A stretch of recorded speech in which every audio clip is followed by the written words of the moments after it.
आता आपल्या आवडत्या मालिकेचे संपूर्ण भाग मालिका प्रसारित झाल्यानंतर लगेचच पाहू शकता पूर्णपणे मोफत फक्त सन नेक्स्ट वर.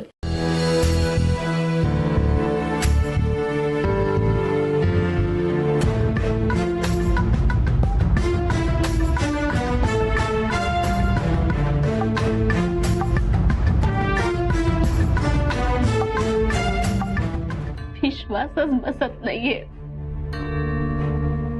बाबा असा आत्महत्येचा वगैरे प्रयत्न करेल असा तो विचार पण मनात येऊ देणार नाही. आजवर सरांचा असा अपमान कोणीच केला नव्हता जसा माझ्या पप्पांनी केलाय. त्यांना खरंच खूप हर्ट झालं असणार. हे सगळं ना फक्त माझ्यामुळे झालं. प्रिया, हे बघा, म्हटलं तर हे सगळ्यांमुळे झालंय.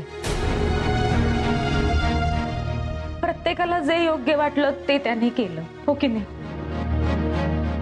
नका असं स्वतःला दोष लावून घेऊ नका. बघू तुम्ही, भाऊजींना आपण ऍडमिट केलंय ना, ते होतील बरे. धीर धरा. हा,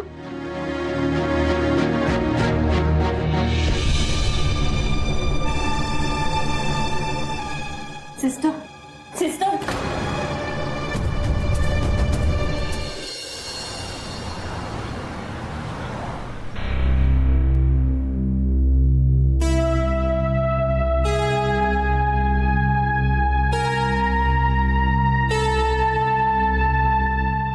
तनू,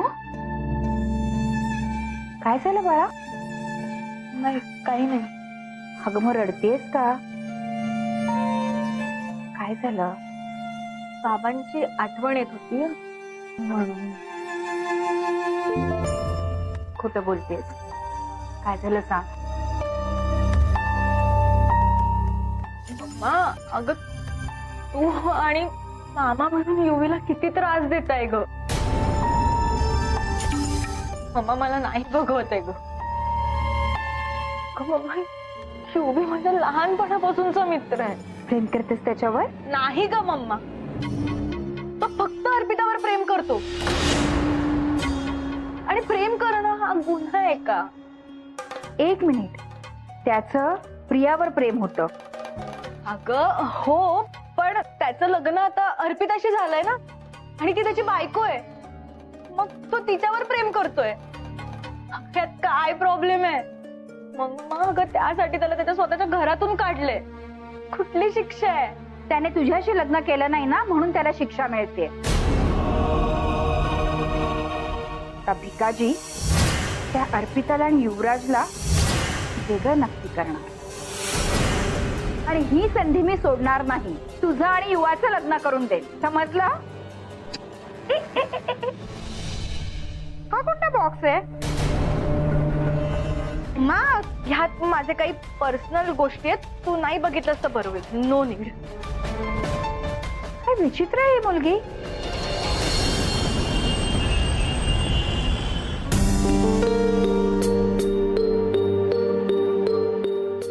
कसे भाऊजी? आम्ही त्यांच्या पोटाचं पंपिंग केलंय. हे बघा, आम्ही त्यांची ट्रीटमेंट अगदी व्यवस्थित सुरू केली आहे. तुम्ही काही काळजी करू नका. पण त्यांचं बीपी सुद्धा खूप लो झालं होतं, आणि आता मी ते स्टॅबिलाइज केलंय, आणि आता ते आउट ऑफ डेंजर आहे.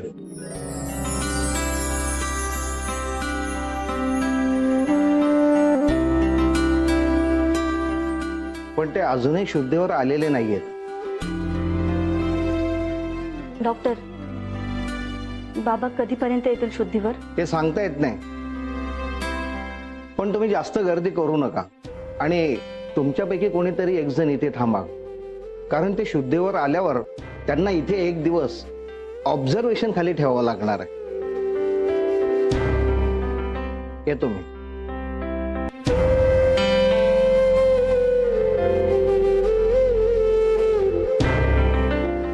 मला वाटतं युवराजलाच इथे थांबू दे, म्हणजे ते योग्य आहे. कारण आपल्या तिघींपैकी कोणालाही जर भाऊजींनी बघितलं ना, तर त्यांचा भडका उडेल. बरोबर आहे तुझं, पण मावशी फक्त एकदा मी बाबांना बघून येते ना. अर्पिता अगं प्लीज, फक्त एकदा. मी आलेच.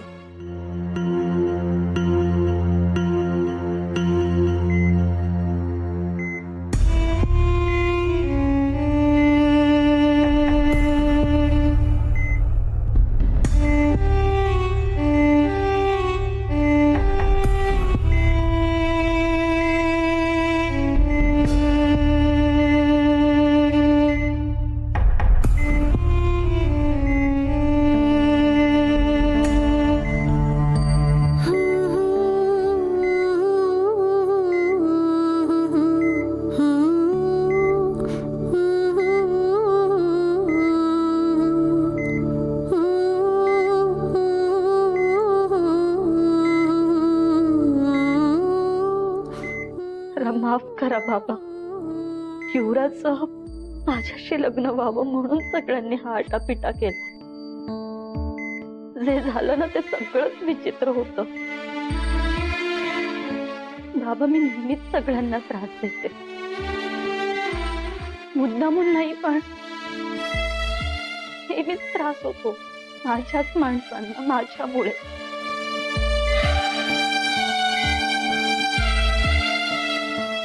बाबा, तुम्हाला तर मी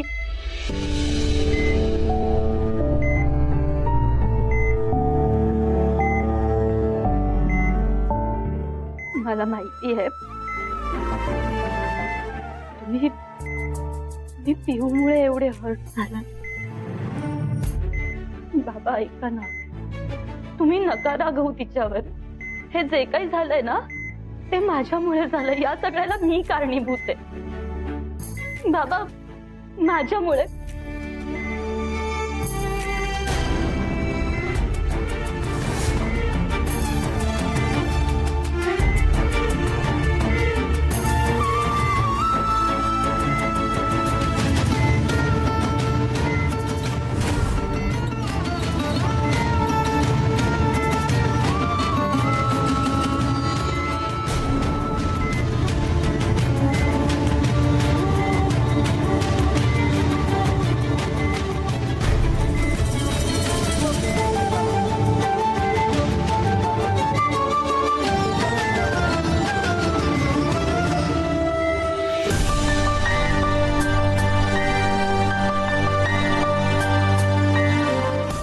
सर, बरं वाटतंय ना आता?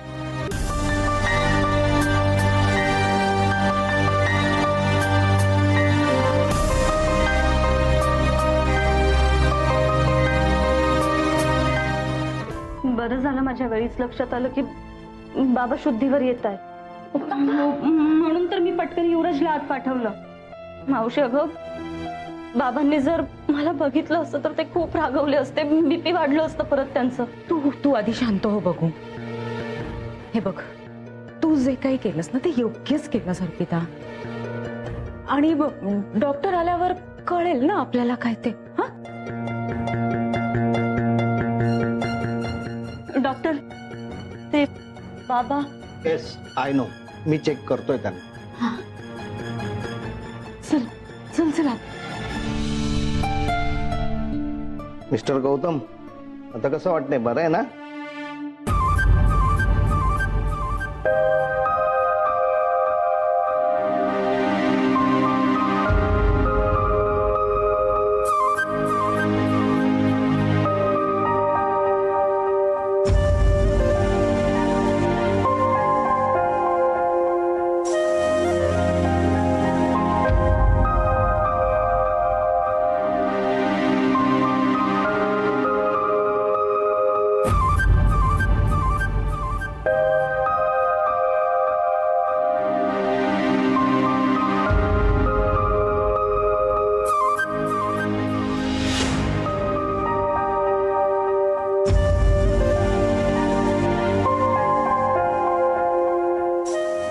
काळजी करण्यासारखं काही नाहीये.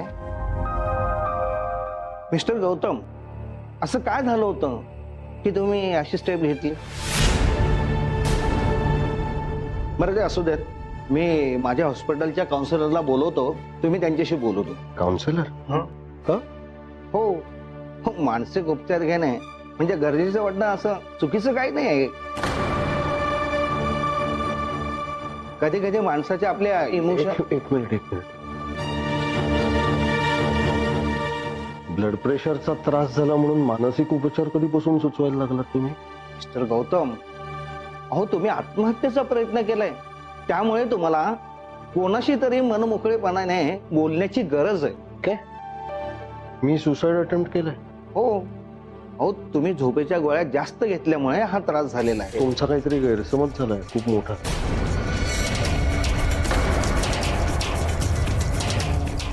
मी असलं काहीही केलेलं नाही. मुळात मीच इतरांना सांगत असतो हा अत्यंत भित्रेपणाचा मार्ग आहे आणि मीच असं काहीतरी करीन. कशाला? नाही हो सर, आम्हाला सुद्धा ह्याच गोष्टीचं आश्चर्य वाटलं होतं. पण तुम्ही जिथे पडला होतात ना, तिथेच शेजारी एक झोपेच्या गोळ्यांची बॉटल होती आणि त्यातल्या गोळ्या सगळ्या बाहेर विखुरल्या होत्या. म्हणून मग काहीतरी उगाच कन्क्लुजन्स काढत जाऊ नका रे. मला अस्वस्थ वाटायला लागलं म्हणून बीपीची एक गोळी घेतली मी, आणि झोप येत नव्हती म्हणून झोपेची एकच गोळी घेतली होती. आता माझ्या लक्षात आलं, तुम्ही बीपीची आणि झोपेची गोळी एकत्र घेतल्यामुळे हा तुम्हाला त्रास झालाय. मिस्टर गौतम, तुम्ही एखादी गोळी जास्त घेतली असती तरी तुमच्या जीवावर हे बेतलं असतं कदाचित. ठीक आहे, काय हरकत नाही. तुम्ही आता आराम करा, काळजी घ्या.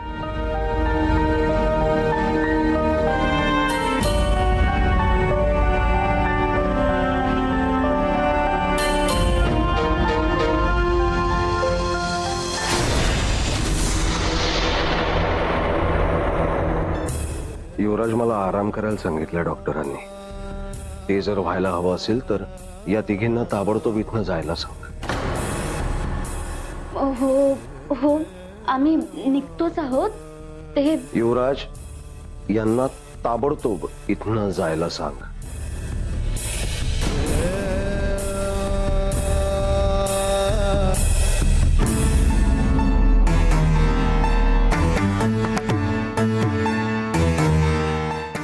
सर तुम्ही आराम करा, तुम्हाला परत कोणीच त्रास देणार नाही. तू थांबलास तर हरकत नाही. मी आहे इथे, पण तुम्ही आता शांत व्हा हं? आणि काळजी करू नका, इथे परत कोणीच येणार नाही. मी फक्त जरा ते औषधांचं बघून येतो. आलोच.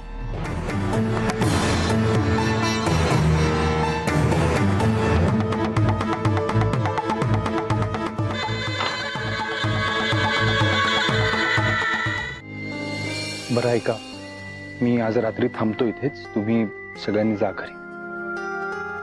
अरे पण हे बघा, मगाशी मी पेशंट समोर तुम्हाला काही गोष्टी सांगितलेल्या नाहीयेत. म्हणजे काय झाले डॉक्टर? हे बघा, मिस्टर गौतम यांची तब्येत खूप नाजूक आहे आणि त्यांना अगोदरच बीपीचा विकार आहे.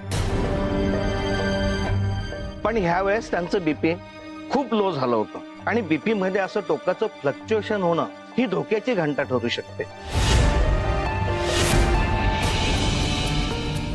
त्यामुळे यापुढे तुम्हाला त्यांची खूप काळजी घ्यावी लागणार आहे. विशेष करून ते इमोशनली डिस्टर्ब होऊ नये हे लक्षात ठेवा, कारण राग हा त्यांचा शत्रू आहे. त्यामुळे त्यांच्या रागात वाढ होईल अशी एखादी गोष्ट त्यांच्यासमोर घडणार नाही, आणि घडलीच तर त्यांना कळणार नाही याची तुम्ही काळजी घेतली पाहिजे. एखादं लहान मूल जपावं ह्याप्रमाणे त्यांना जपावं लागणार आहे. हे पूर्णपणे तुमच्याच हातात आहे, हे लक्षात असू द्या. येतो मी. माझा राग रागाच्या भरात मी काहीही बोलून जाते. नियंत्रण ठेवलं पाहिजे मला या सगळ्यावर. युवराज, आपण बाबांना आपल्याबद्दल खरं काय ते सांगणार होतो. ते आता सांगता येणार नाही. आपण कुठल्याच प्रकारची रिस्क घेऊ शकत नाही आता. एकदा का गौतम सर पूर्णपणे बरे झाले ना, नंतर मग सांगूया. आत्ता नको.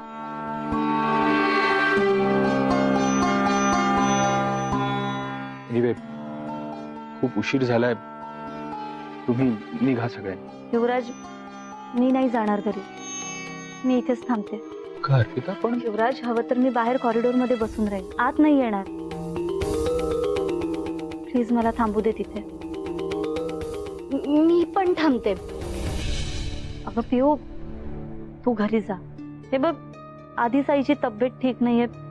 तो हो, प्रिया बरोबर बोलतेय ग ती. मंजिरी ताईची तब्येत ठीक नाही आणि आईंना हे सगळं काही झेपणार नाही. आपण दोघींनी तिथे असलेलं बरं, नाही का? बरं, काही लागलं तर फोन करा हा. काळजी घ्या.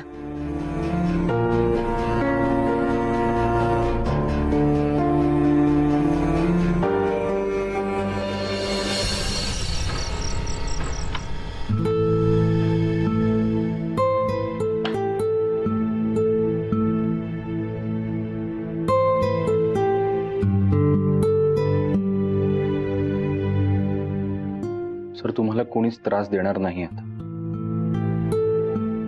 काळजी करू नका. सर, तुम्ही असं का वागता? अहो, त्या तिघी इथे तुमच्या काळजीपोटी आल्या होत्या. त्यांना जर माझी काळजी असती तर मुळात मी इथे असा नसतो. ही सर, हा गैरसमज आहे तुमचा.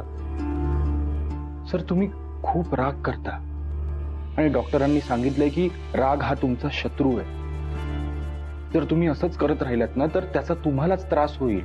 तुमचाच बीपी फ्लक्च्युएट होईल आणि त्यानंतर फक्त राग नाहीये युवराज, फक्त राग नाहीये, हारल्यासारखं वाटतंय मला. हारल्यासारखं. कारण माझ्याच माणसांनी, माझ्याच कुटुंबातल्या जीवाभावाच्या वाटणाऱ्या माझ्याच माणसांनी फसवलंय मला.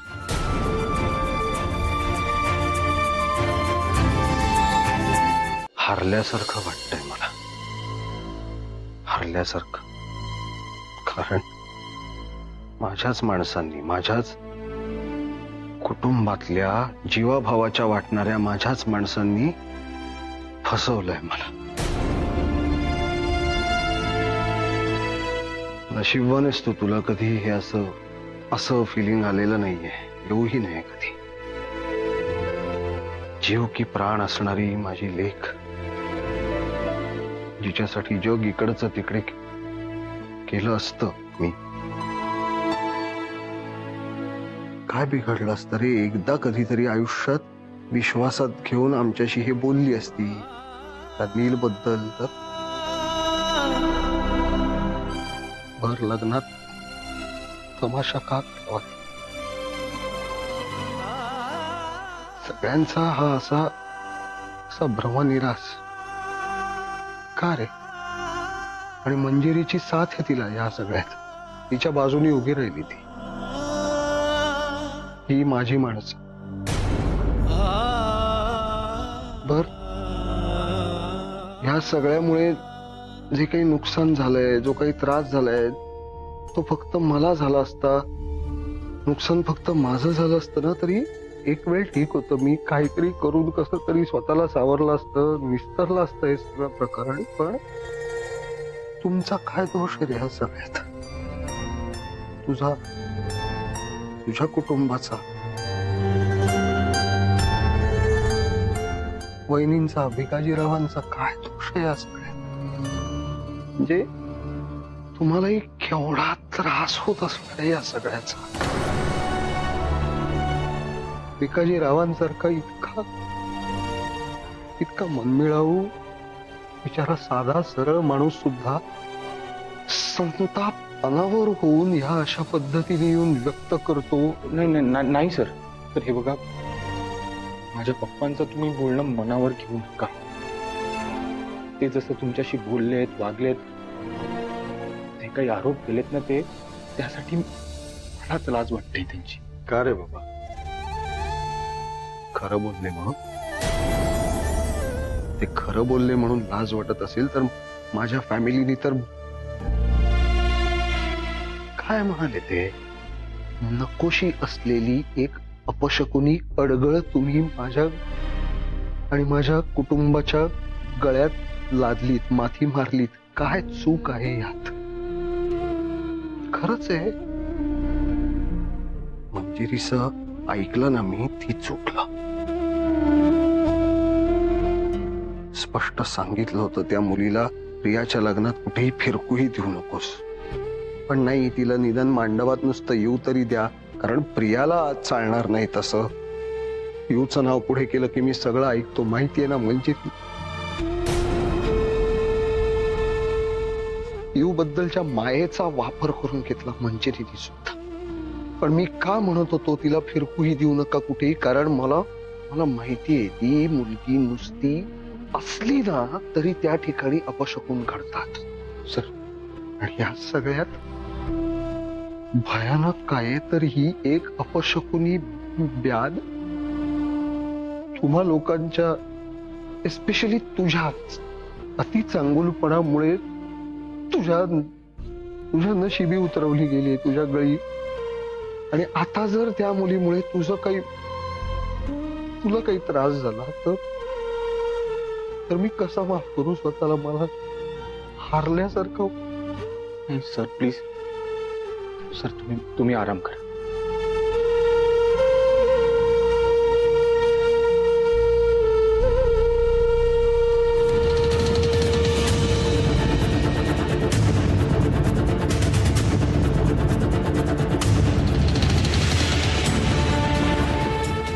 कसं सांगू तुम्हाला, त्यांनी माझी मदत केली आहे, फसवणूक नाही. त्यांच्यामुळे मला माझी अर्पिता मिळाली आहे. तुम्हाला खरं सांगण्याचे सगळे मार्ग तुमच्या तब्येतीच्या ह्या प्रॉब्लेमने बंद करून टाकलेत.